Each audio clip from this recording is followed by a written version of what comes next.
Hello everybody, today I will be reading chapter 4 in Alice in Wonderland. So let's begin.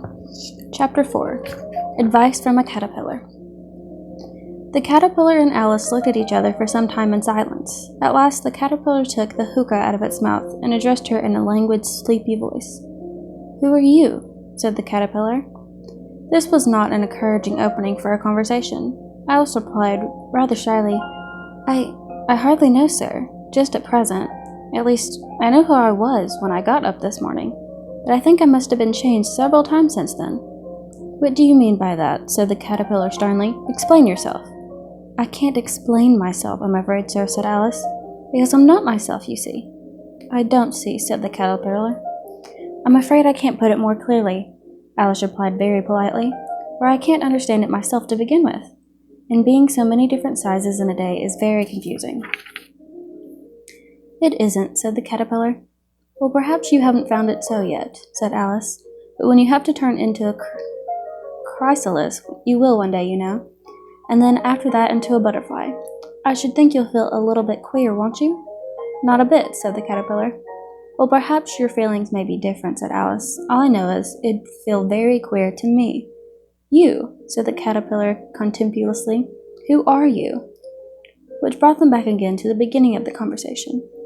Alice felt a little irritated at the caterpillar making such very short remarks, and she drew herself up and said very gravely, "I think you ought to tell me who you are first." "Why?" said the caterpillar. Here was another puzzling question, and as Alice could not think of any good reason, and as the caterpillar seemed to be in a very unpleasant state of mind, she turned away. "Come back!" the caterpillar called after her. "I have something important to say." This sounded promising, certainly. Alice turned and came back again. "Keep your temper," said the caterpillar. "Is that all?" said Alice, swallowing her anger as well as she could. "No," said the caterpillar.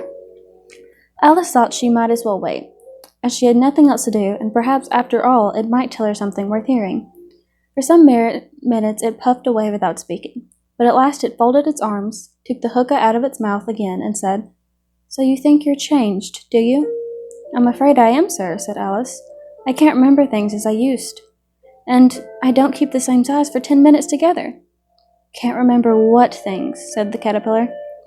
"Well, I've tried to say, 'How doth the little busy bee?' But it all came different," Alice replied in a very melancholy voice. "Repeat, 'You are old, Father William,'" said the caterpillar. Alice folded her hands and began.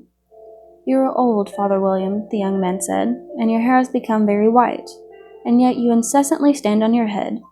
Do you think at your age it is right?" "In my youth," Father William replied to his son, "I feared it might injure the brain, but now that I am perfectly sure I have none, why, I do it again and again." "You are old," said the youth, "as I mentioned before, and have grown most uncommonly fat. Yet you turned a back somersault at the door. Pray, what is the reason of that?" "In my youth," said the sage, as he shook his grey locks, "I kept all of my limbs very supple. By the use of this ointment, when shilling the box, allow me to sell you a couple?" "You are old," said the youth, "and your jaws are too weak for anything tougher than sweet. Yet you finished the goose with the bones in the beak. Pray, how did you manage to do it?" "In my youth," said the father, "I took to the law, and argued each case with my wife, and the muscular strength which it gave to my jaw has lasted the rest of my life." "You are old," said the youth. "One would hardly suppose that your eye was as steady as ever. Yet you balanced an eel on the end of your nose. What made you so awfully clever?" "I have answered their questions, and that is enough," said his father. "Don't give yourself airs. Do you think I can listen all day to such stuff? Be off, or I'll kick you downstairs." "That is not said right," said the caterpillar. "Not quite right, I'm afraid," said Alice timidly. "Some of the words have got altered." "It is wrong from beginning to end," said the caterpillar decidedly, and there was some silence. The caterpillar was the first to speak. "What size do you want to be?" it asked. "Oh, I'm not particular as to size," Alice replied hastily. "Only one doesn't like changing so often, you know." "I don't know," said the caterpillar. Alice said nothing. She had never been so much contradicted in her life before, and she felt that she was losing her temper. "Are you content now?" said the caterpillar. "Well, I should like to be a little larger, sir, if you wouldn't mind," said Alice. 3 inches is such a wretched height to be." "It is a very good height indeed," said the caterpillar angrily, rearing itself upright as it spoke. It was exactly 3 inches high. "But I'm not used to it," pleaded poor Alice, in a piteous tone, and she thought to herself, "I wish the creatures wouldn't be so easily offended." "You'll get used to it in time," said the caterpillar, and it put the hookah into its mouth and began smoking again. This time Alice waited patiently until it chose to smoke again. In a minute or two, the caterpillar took the hookah out of its mouth and yawned once or twice, and shook itself. Then it got down off the mushroom and crawled away in the grass, merely remarking as it went, "One side will make you taller, the other side will make you go shorter." "One side of what? The other side of what?" thought Alice to herself. "Of the mushroom," said the caterpillar, just as she had asked it aloud, and in another moment it was out of sight. Alice remained looking thoughtfully at the mushroom for a minute, trying to find out which were the 2 sides of it, as it was perfectly round. She found this a very difficult question. However, she at last stretched her arms around it as far as she would go and broke off a bit of the edge with each hand. "And now which is which?" she said to herself, and nibbled a little in the right-hand bit to try the effect. The next moment she felt a violent blow beneath her chin. It had struck her foot. She was a great deal frightened at this very sudden change, and she felt that there was no time to be lost, as she was shrinking rapidly. So she set to work at once to eat some of the other bit. Her chin was pressed so closely against her foot there was hardly room to open her mouth, but she did it at last and managed to swallow a morsel of the left-hand bit. "Come, my head's free at last," said Alice in a tone of delight, which changed into alarm in another moment, when she found that her shoulders were nowhere to be found, and all she could see when she looked down was an immense length of neck, which seemed to rise like a stalk out of a sea of green leaves that lay far below her. "What can all that green stuff be?" said Alice, "and where have my shoulders got to? And oh, my poor hands, how is it I can't see you?" She was moving them about as she spoke, but no result seemed to follow, except a little shaking amongst the distant green leaves, and there seemed to be no chance of getting her hands up to her head. She had tried to get her head down to them, and was delighted to find that her neck would bend about easily in any direction, like a serpent. She had just succeeded in curving it down in a graceful zigzag, and was going to dive in among the leaves, when she found it to be nothing but the top of trees under which she had been wandering, when a sharp hiss made her draw back in a hurry. A large pigeon had flown into her face, and was beating her violently with its wings. "Serpent!" screamed the pigeon. "I'm not a serpent," said Alice indignantly. "Leave me alone."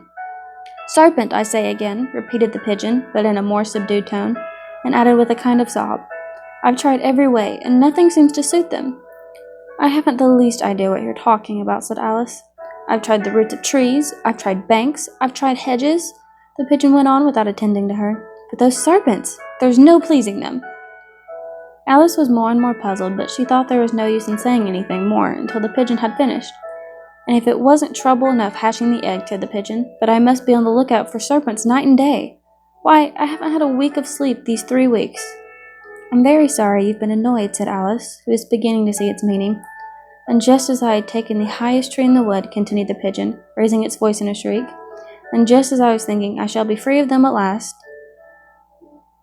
they must need come wiggling down from the sky. Ugh, serpent!" "But I'm not a serpent, I tell you," said Alice. I'm a... "Well, what are you?" said the pigeon. "I can see you're trying to invent something." I'm a little girl," said Alice, rather doubtfully, as she remembered the number of changes she had gone through that day. "A likely story indeed," said the pigeon in a tone of the deepest contempt. "I've seen a good many little girls in my time, and never one with such a neck as that. No, you're a serpent, and there's no use in denying it. I suppose you'll be telling me next that you never tasted an egg." "I have tasted eggs, certainly," said Alice, who was a very truthful child. "But little girls eat eggs as much as serpents do, you know." "I don't believe it," said the pigeon, "but if they do, why then they're the kind of serpent, that's all I can say." This was such a new idea to Alice that she was quite silent for a minute or two, which gave the pigeon opportunity of adding, "You're looking for eggs, I know that well enough, and what does it matter to me whether you're a little girl or a serpent?" "It matters a good deal to me," said Alice hastily, But I'm not looking for eggs, as it happens, and if I was, I shouldn't want yours. I don't like them raw." "We'll be off then," said the pigeon in a sulky tone, as it settled down again into its nest. Alice crouched down among the trees as well as she could, for her neck kept getting entangled among the branches, and every now and then she had to stop and untwist it. After a while she remembered that she still held the pieces of the mushrooms in her hands, and she set to work very carefully nibbling the first at one and then at the other. growing sometimes taller and sometimes shorter.